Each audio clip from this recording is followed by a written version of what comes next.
Yes we are live now. Hello friends, welcome to teachers exam study. आप सभी का स्वागत है। पर्यावरण के आज कुछ मोस्ट इंपॉर्टेंट क्वेश्चंस के साथ हम हाजिर हो चुके हैं। तो दोस्तों, मैं आप लोगों को बताना चाहता हूं कि यूपी टेट का जो एग्ज़ाम है वो आपका बहुत ही नज़दीक हो चुका है। आपका मई माह में आपका जो फॉर्म है वह फिलअप होना चालू हो जाएगा और जुलाई में आपका एग्ज़ाम होगा।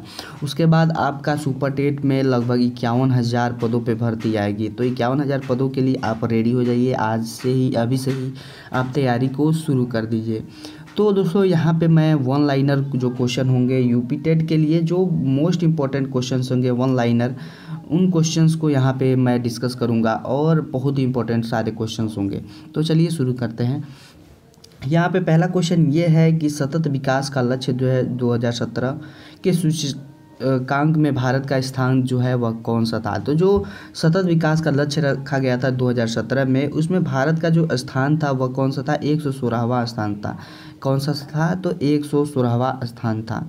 चलिए नेक्स्ट दूसरा क्वेश्चन हम लोग देख लेते हैं यहीं से कि वर्षा की मात्रा जो है वह किस पे निर्भर करती है। तो जो वर्षा होती है उसकी मात्रा वायुमंडल की नमी पे निर्भर करती है। किस पे निर्भर करती है? तो वायुमंडल के नमी पे। अगर वायुमंडल में जितना ही नमी रहेगी, वर्षा आने का चांस उतना ही ज़्यादा बढ़ जाता है। चलिए तीसरा क्वेश्चन यहाँ पे यहीं देख लेते हैं हम लोग कि जलमंडल, स्थलमंडल और जैवमंडल, ये तीनों जो मंडल हैं, जैवमंडल, स्थलमंडल और जैवमंडल तथा जियोम में से पृथ्वी का सर्वाधिक बृहद पारिस्थितिकी तंत्र कौन सा है? तो ये आपका जलमंडल, स्थलमंडल, जैवमंडल और जियोम, इन तीनों में से पृथ्वी का सबसे बड़ा क्षेत्र कौन सा है? तो पृथ्वी का सबसे बड़ा क्षेत्र कौन सा है? तो वह जैवमंडल है। चलिए नेक्स्ट क्वेश्चन यहाँ पे हम लोग देखते हैं। चौथा क्वेश्चन कि नेशनल ग्रीन ट्रिब्यूनल, जिसे हम लोग एनजीटी कहते हैं, क्या कहते हैं? तो एनजीटी भारत द्वारा कब स्थापना की गई थी? तो जो एनजीटी की स्थापना की गई थी वह कब की गई थी? वर्ष 2010 में। वर्ष 2010 में एनजीटी की स्थापना की गई थी। तो ये भूलने वाले क्वेश्चन नहीं है, आपको तुरंत याद हो जाएगा दोस्तों। तो वीडियो को एक दो बार जरूर प्ले करके देखिएगा। नीचे आप लोगों को टेलीग्राम का लिंक दे रहे हैं हम, टेलीग्राम, तो वहाँ पे जाके टेलीग्राम को ज़रूर ज्वाइन कर लीजिएगा आप लोग। वहाँ पे आप लोगों को बहुत अच्छे अच्छे क्वेश्चन ज़रूर मिल जाते हैं। चलिए यहाँ पे नेक्स्ट क्वेश्चन आपका हो जाता है 5वां नंबर की पर्यावरण से क्या अभिप्राय है। तो देखिए, पर्यावरण से क्या अभिप्राय है।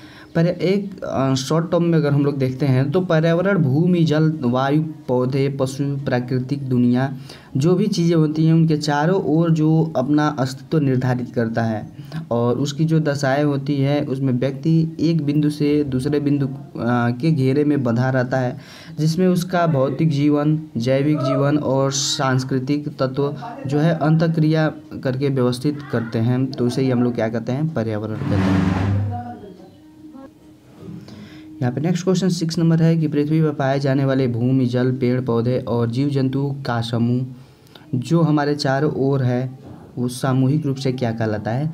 तो जो हमारे चारों ओर कोई एक चीज़ होती है जो घेरे रहती है, जिसमें पेड़ पौधे, भूमि, जल, पौधे, जीव जंतु, ये सब पाए जाते हैं, उसे ही हम लोग क्या कहते हैं? पर्यावरण कहते हैं। चलिए नेक्स्ट क्वेश्चन यहाँ पे है 7 नंबर की पर्यावरण किसी जीव के चारों ओर से घिरे भौतिक एवं जैविक दशाएं एवं उनके साथ अंतःक्रिया को सम्मिलित करता है, क्या कहलाता है? यह पर्यावरण संरक्षण अधिनियम 1986 को दर्शाता है। तो पर्यावरण संरक्षण अधिनियम 1986 जो है वह क्या करता है? तो 1986 के अनुसार अगर हम लोग देखते हैं तो इसमें जो पेड़ पौधे होते हैं, भौतिक जगत होता है, जैविक जगत होता है, यह एक साथ कोलैबोरेट करता है, अंतःक्रिया करता है। चलिए नेक्स्ट क्वेश्चन यहाँ पे है 8 नंबर की पर्यावरणीय सुरक्षा के संबंध नहीं है। पर्यावरणीय सुरक्षा से संबंध नहीं है। तो गरीबी कम करना पर्यावरणीय सुरक्षा का संबंध नहीं है, गरीबी को कम करना। चलिए नेक्स्ट क्वेश्चन, भारत में पर्यावरण संरक्षण अधिनियम कब पारित हुआ था? तो भारत में पर्यावरण संरक्षण अधिनियम 1986 में पारित हुआ था। तो ये भूलने वाली बात नहीं है, कब पारित हुआ था? 1986 में। चलिए नेक्स्ट क्वेश्चन यहाँ पे 10 नंबर है कि पर्यावरण बनता है, पर्यावरण किससे बनता है? तो पर्यावरण जीवी घटकों और भू प्राकृतिक घटकों और जैविक घटकों से जो है हमारा पर्यावरण बनता है। चलिए नेक्स्ट क्वेश्चन 11 नंबर है कि पर्यावरण के कुछ कारक संसाधन के रूप में कार्य करते हैं तथा कुछ कारक जो है वह नियंत्रक के रूप में कार्य करते हैं। इसे ही हम लोग क्या कहते हैं, इन्वायरमेंटल साइंस कहते हैं। इसे ही हम लोग क्या कहते हैं, पर्यावरण अध्ययन कहते हैं। 12 नंबर क्वेश्चन है कि धारणीय विकास का उपयोग के संदर्भ में अंतर पीढ़ीगत संवेदनशीलता का विषय है, तो यह प्राकृतिक संसाधन है। क्या है, प्राकृतिक संसाधन है।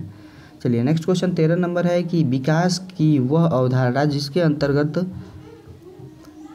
अंतर्गत वर्तमान की आवश्यकताओं के साथ साथ भविष्य की आवश्यकताओं का ध्यान रखता है, क्या कहलाता है, तो वह धारणीय विकास कहलाता है। क्या, तो धारणीय विकास कहलाता है।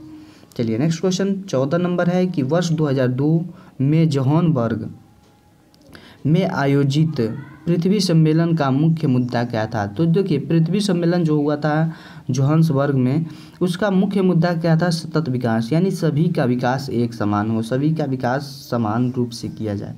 चलिए नेक्स्ट क्वेश्चन यहाँ पे है 15 नंबर की संयुक्त राष्ट्र संघ ने सतत विकास के लक्ष्यों को का निर्धारण किया है, उसमें से वे कुल कितने सतत विकास के लक्ष्यों को दिया है। तो देखिए, संयुक्त राष्ट्र संघ जो है ने कुल कितने लक्ष्यों को दिया है, 17 लक्ष्यों को दिया है। उसी पे वह विकास करने के लिए प्रेरित करता है 17 बिंदु पे। चलिए 17 नंबर क्वेश्चन है 16 नंबर यहाँ पे कि सतत विकास लक्ष्यों को प्राप्त करने की प्रगति की दिशा में विभिन्न देशों द्वारा किए गए प्रयासों की प्रगति को जानने हेतु क्या निर्माण किया गया है। तो यह सस्टेनेबल डेवलपमेंट इंडेक्स में किया गया है। चलिए नेक्स्ट 17 नंबर है कि विश्व पर्यावरण दिवस कब मनाया जाता है।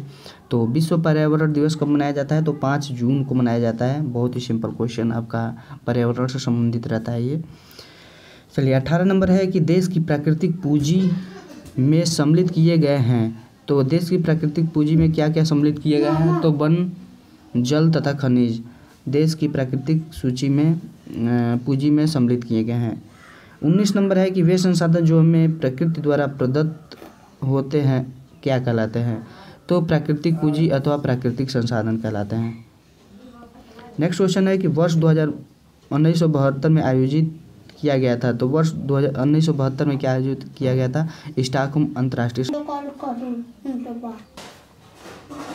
नेक्स्ट क्वेश्चन है कि सौर विकिरण की सबसे महत्वपूर्ण भूमिका है। तो सौर विकिरण की सबसे महत्वपूर्ण भूमिका क्या है, तो जल चक्र है। 22 नंबर क्वेश्चन है कि